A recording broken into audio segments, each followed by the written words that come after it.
Le déclic dans ma vie de cuisinier, c'est quand je suis sorti de ma cuisine, que j'ai remis les bottes, que je suis allé dans les champs, à la rencontre des maraîchers, des artisans semenciers, des pêcheurs. Ce qui m'est très clairement apparu, c'est que c'est pas moi qui choisissais ce que je mettais dans mon assiette.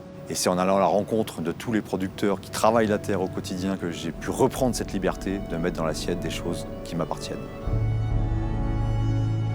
Moi, c'est Xavier Hamon, je suis cuisinier et depuis plus de 15 ans, je réinvente mon métier de cuisinier par la pratique en y intégrant toutes les questions de culture alimentaire, de changement de comportement alimentaire. Finalement, ça amène à repenser la question de l'accessibilité d'une nourriture de qualité. Il a fallu que je rencontre d'autres cuisiniers qui se posaient les mêmes questions que moi.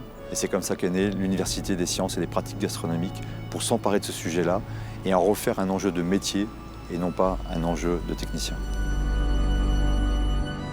Le meilleur exemple pour illustrer nos formations, c'est le lieu où on se trouve, chez Juliette et Benoît, maraîchers.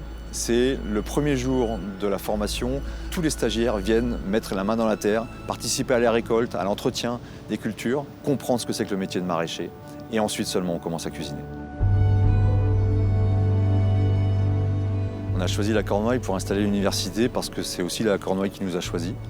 C'est parce qu'on a tissé des liens humains avec des gens du territoire qu'on a eu envie de s'y installer. Je pense que quand les gens se regardent dans les yeux, c'est engageant, donc on ne fait pas semblant. Donc je pense que ça, c'est une force de caractère pas tout à fait comme ailleurs. Pour ma démarche, la Cornouaille, c'est un terrain de jeu formidable parce que j'ai tout à disposition. J'ai de l'élevage, j'ai de la pêche, j'ai du maraîchage, j'ai la transformation. Et ça, en termes de formation complètement corrélée au métier de la production, il n'y a pas mieux comme espace.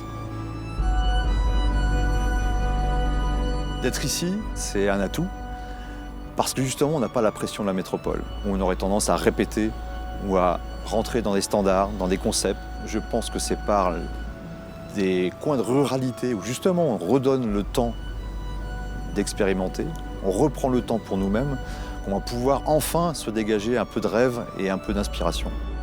Et je pense vraiment que c'est par le rêve qu'on va pouvoir inventer d'autres choses et pas par le concept ou la standardisation.